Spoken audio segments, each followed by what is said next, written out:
τρεις μεγίστους φωστήρας της Τρισηλίου Θεότητος, τους την οικουμένην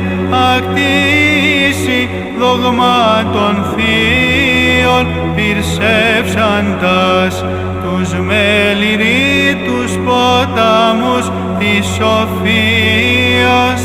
τους την κτήσιν πάσαν θεογνωσίας να μας καταρδεύσαντας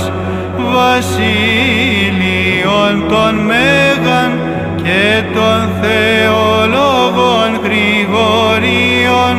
Συνδοκλίνο Ιωάννη, το την γλώταν χρυσορήμωνη,